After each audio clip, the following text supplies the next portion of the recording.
a contar con el punto de vista de hoy. Estamos conversando con el licenciado Cristian Castillo, analista político de INUSAC, en relación al reacomodo de fuerzas políticas en el Congreso de la República a raíz de la elección de la nueva Junta Directiva para el periodo 2017-2018.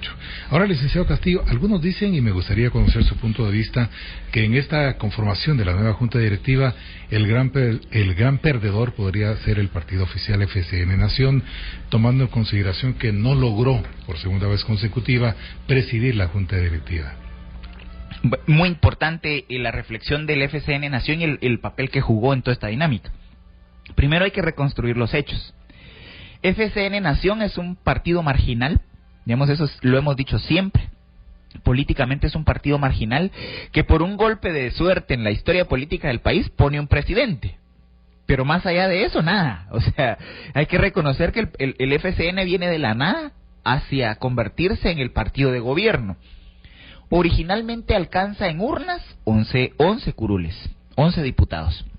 Ni un solo alcalde y la presidencia de la República. Entonces, empezamos obviamente afirmando que el FCN es un partido débil, es un partido marginal políticamente en el Congreso.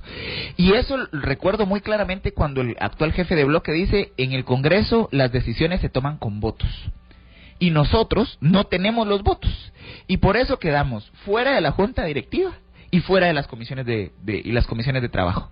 El FCN, siendo el partido de gobierno, queda marginado de la Junta Directiva para el primer año de este periodo democrático y además sin comisiones de trabajo, con la presión, en alguna medida, de convertirse esa pequeña bancada en algún tipo de apoyo para el Ejecutivo, que ya hemos dicho además que es un Ejecutivo débil por múltiples razones políticas.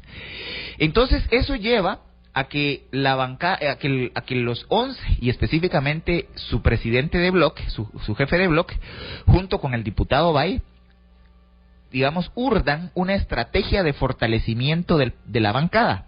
Y dicen, bueno, si con votos se establecen las correlaciones de fuerza en el Congreso, lo que vamos a hacer es salir a conseguir votos. Y entonces se nutren de tránsfugas.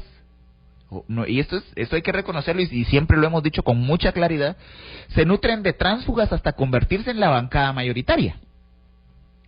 Pero además se nutren con tránsfugas con apetito voraz de los recursos del Estado, porque es gente que viene de lógicas perversas y lógicas hasta criminales de legislaturas anteriores. Siempre se ha dicho, por ejemplo, el famoso diputado de Quiché, diputado Galdames, y como él, otras de esas firmas que al final ya estaban acostumbrados y con el apetito abierto de los negocios con el Estado. Que eso no es nuevo y no tampoco es algo que escape a la fiscalización de la ciudadanía. Entonces, llegan a convertirse en la bancada mayoritaria. Y llegan, en alguna medida, a convertirse en los actores con más votos, pero siguen siendo marginales dentro del Congreso. ¿Y por qué digo marginales? Por su novatez. A pesar de tener 36 votos, no seguían definiendo absolutamente nada en el Congreso de la República. Eso los lleva a tener algunos problemas internos. Debemos recordar cuando, por ejemplo, la diputada de Jalapa, si no estoy mal, lidera un bloque de no menos de 17 diputados que querían la jefatura de bloque, porque los pobres de FCN, a pesar de tener más de 35 votos, no logran encontrarse dentro de la dinámica legislativa. Y entonces se da una especie de división interna dentro del mismo partido oficial, dentro de la gran bancada, digamos, FCN, que es una bancada virtual, una bancada, crecida a base de esteroides, que, no tiene la capacidad de tener un proyecto político propio. Claro, esos 17 diputados bajo el liderazgo de esta diputada controversial no llegan a salirse del partido porque habían entrado en función las reformas del mismo legislativo. Entonces, si ellos se salían de FCN, prácticamente iban a pasar a ser diputados anodinos dentro del partido o diputados rasos sin posibilidades de llegar a la junta directiva, sin tener presidencias de comisión, sin tener acceso a las cajas chicas de las comisiones, etcétera. Y entonces optan por no salirse, pero eso nos habla del fatídico, camino que ha recorrido la bancada FCN. Y no podemos dejar de mencionar, por ejemplo, la opaca llegada de un personaje relativamente oscuro, digamos, que sale de la presidencia, muy cercano al presidente, de un grupo de 3 o 4 exmilitares que en alguna medida eran los que arrullaban al presidente en todo momento. Sale de esa estructura, además por señalamientos de una estructura de investigación paralela dentro de las AAS, y llega al Congreso de la República el diputado Melgar Padilla, con la presunción de que su papel en la bancada era ser el gran articulador político y el orientador de ese norte que siguen sin tener como bancada FCN. Entonces me parece también poco objetivo en la lectura de algunos colegas que digan, es que el FCN está interfiriendo señoras y señores, miren, el FCN es y sigue siendo una fuerza marginal en el Congreso. Lo que hizo el FCN fue construir una alianza exitosa, sí, para sacar de la presidencia a Mario Taracena. Y en alguna medida, por el capricho del presidente, en alguna medida también ir aislando políticamente a la Unidad Nacional de la Esperanza. Pero la alianza no es FCN solamente, la alianza son los bloques mayoritarios que se ponen de acuerdo para hacer un cambio en la presidencia de la Junta Directiva. Ahora, licenciado Castillo, ¿fue realmente el FCN el que hizo ese movimiento realmente, o hay otros sectores oscuros detrás de lo que es la política guatemalteca que, con el ánimo de proteger intereses dentro de casos como la línea de cooptación del Estado, y para usted de contar, trataron de retomar posiciones haciendo un maniqueísmo político con estos actores poco conocidos dentro del tinglado nacional? Eso es evidente, pero debemos recordar que fueron 106 votos, de los cuales FCN solamente tiene 36, o representa solamente 36. Lo que usted plantea es muy obvio, digamos. Hay un encuentro de sectores que se están viendo afectados por la dinámica de transformación del Estado, y que no me extrañaría que están interesados en dos cosas: o en reducir la dinámica de transformaciones en el Estado, es decir, en lentecer el proceso de reformas del Estado en Guatemala, o abiertamente beneficiar intereses criminales, digamos. Y usted lo decía con mucha claridad, el tema de actores afectados por las investigaciones de casos de alto impacto como La Línea, como Cooperacha, como Ixpisa, etcétera. Eso, pues, al final, vuelvo a mi frase inicial, es lo que tenemos. Es que, ¿qué podíamos esperar de un Congreso con 158 diputados con trayectoria? Bueno, insisto, no los 158, hay honrosas excepciones, digamos, la bancada Unidad Encuentro por Guatemala, que ahorita igual jugó su papel, digamos, de gallo tapado y de divisor de votos, etcétera. Pero, digamos, es una bancada con diputados con trayectoria, respetables.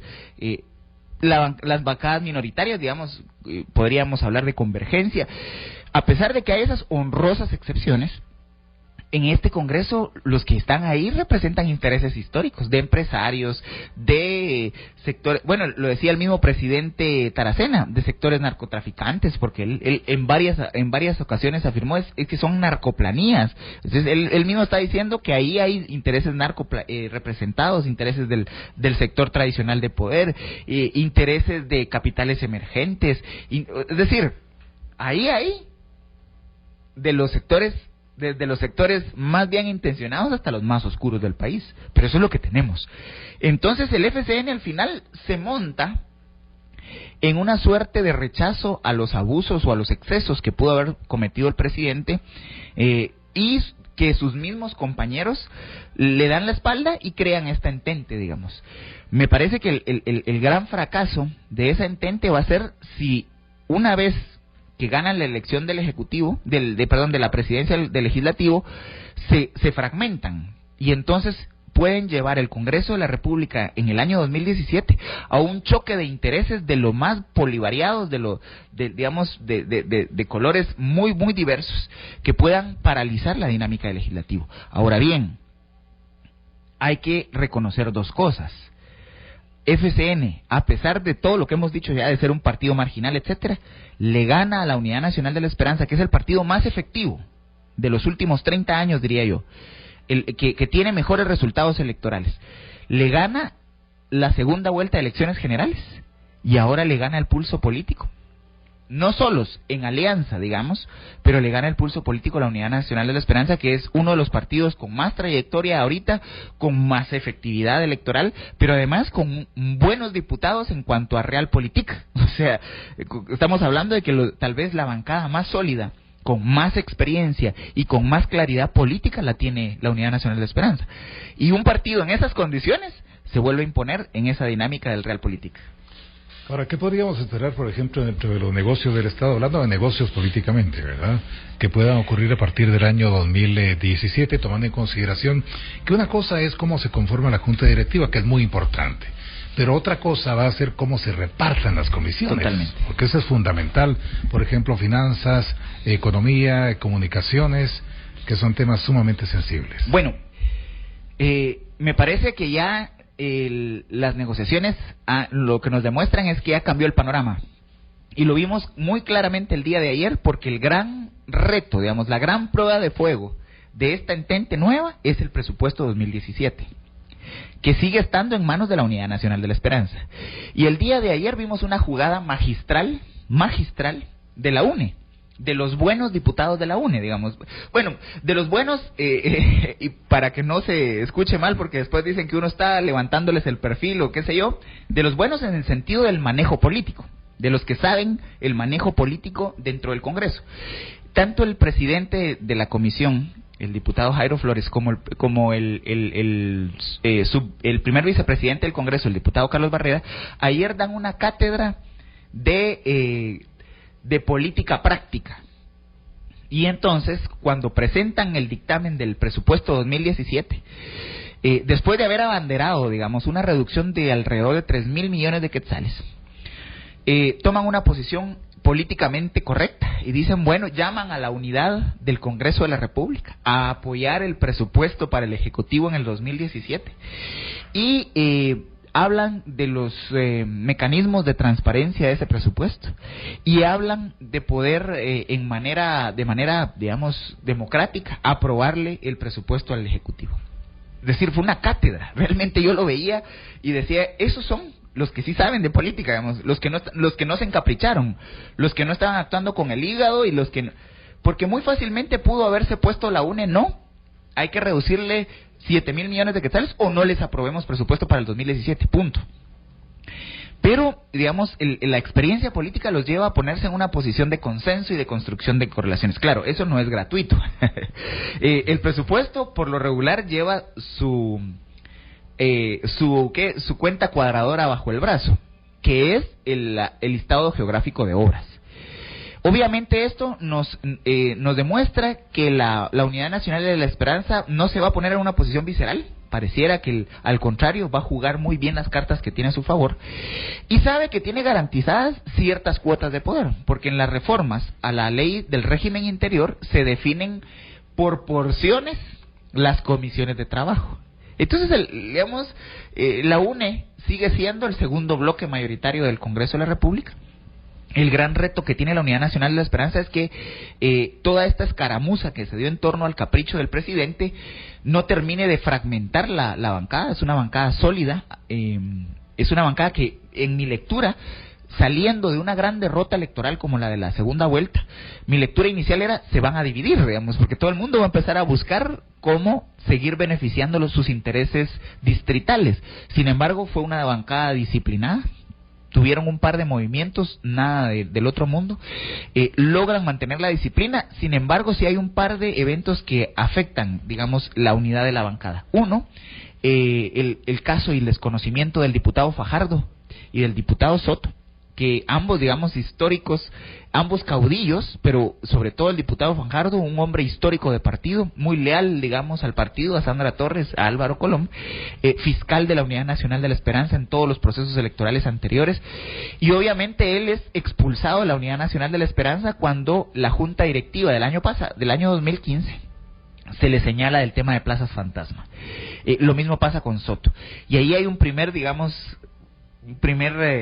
bajón de la UNE, y el segundo lo tenemos obviamente en esa disputa que hubo entre los institucionalistas y los democratistas, por llamarlo de alguna forma. Ese segmento de la UNE que exigía que hubiera una democratización del partido, debido a que la señora Sandra Torres, hasta hace algunos meses, no sé si ya lo hicieron, pero después de las elecciones no había convocado a Comité Ejecutivo Nacional y había proceso de trabajo, digamos, para renovación de asambleas a nivel distrital, entonces había ahí una pugna que fue muy evidente, que además fue pública en las redes sociales entre Sandra Torres y algunos simpatizantes de esta corriente democrática dentro del partido, y eso lo que nos muestra es que la UNE tiene grandes retos, pero sigue siendo la bancada con mayor experiencia y la que, aunque no esté ni siquiera en la junta directiva, podría, por la novatez de la nueva junta directiva, orientar la dinámica dentro del legislativo. Ahora, licenciado Castillo, ¿qué peso tienen, por ejemplo, nombres como Óscar Chinchilla, presidente del Congreso 2017, y el primer vicepresidente Felipe Alejos de Todos?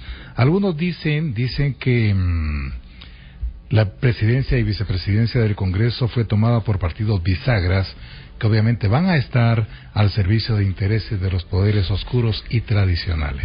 Efectivamente, son partidos que no han sido determinantes dentro del Congreso de la República. Es decir, son partidos que no son un líder en la anterior legislatura, no son una UNE, no son un PAN en su momento, digamos, que llega inclusive a tener aplanadora durante el gobierno del presidente Arzú, no son un FRG que también tienen aplanadora, o una Democracia Cristiana que también fue aplanadora. Son partidos, y yo los he llamado, ni siquiera partidos bisagra, yo los he llamado los partidos banquito. Los partidos o las bancadas banquitos son esas bancadas que se agachan para que otros se monten y alcancen los objetivos establecidos. En el gobierno, en la anterior legislatura, en la séptima, eran banquitos para que el PP se montaran ellos y llegaran a los 80 o a los 105 votos. Y entonces, esas bancadas banquito, en su momento fue la Unidad Nacional, en su momento fue Encuentro por Guatemala, en su momento fue Partido Todos, en su momento fue Creo, en su momento fueron los tres juntos, es decir, a la gente se le olvida que todos estos han votado con el PP, votaban con el líder en su momento, es decir, eso es la política real. Para eso se elige a los representantes al Congreso de la República. Para eso el Congreso es el espacio natural de negociación política. Pero entonces lo que tenemos ahorita es que todos los banquitos se dieron cuenta que si se juntaban podían ser mayoría y podían pasar por encima del único partido tradicional que queda. Porque el único partido de peso que realmente tiene conducción política en el actual legislativo, en esta octava legislatura, es la UNE. Es el único. Pero descubrieron cómo juntándose podían construir una correlación de fuerzas que podía desplazar a estos con experiencia. Claro, lo que viene a continuación es que esos banquitos no se dividan, porque si se dividen, quien va a perder es la sociedad guatemalteca. Si cada uno de ellos responde a sus patrones, ahí perdemos como país. Es decir, si estas bancadas que por sí solas no llegan a ser mayoría, a partir de ahora intentan impulsar una agenda de beneficios solo a los sectores o a los actores o a los financistas que representan, por ahí va a fracasar esa legislatura y vamos a fracasar como sociedad. Ya se unieron, ya lograron un objetivo, lo que les queda es seguir empujando una agenda de beneficio colectivo. De lo contrario, y esto es muy importante, doctor Anleu, de lo contrario se van a sacrificar como opciones electorales para el 2019. Porque hoy en día tenemos una sociedad más informada, tenemos una sociedad más atenta a lo que sucede con las decisiones públicas y obviamente una sociedad sin temor a señalar los vínculos y los lazos perversos que puedan tener estas bancadas pequeñas o estas bancadas banquito. En ese sentido, me parece que la unidad la UNE ya empezó a dar sus pasos estratégicos, digamos, y lo vimos con el dictamen del presupuesto 2017. Ahora veremos si estas bancadas minoritarias o bancadas de tamaño medio van a ser lo suficientemente inteligentes de guardar la correlación de fuerzas que tienen en este momento y usarla con beneficio para el país, pero además con beneficio propio para el 2019. Si en este momento se fraccionan, se queman o dejan en evidencia sus vínculos oscuros, quienes van a perder son ellos, porque al final en las elecciones de 2019 van a ser de esos partidos que van a salir depurados con el tsunami de la indignación guatemalteca. Vamos a ir a una pausa, entramos a la parte final del punto de vista de hoy.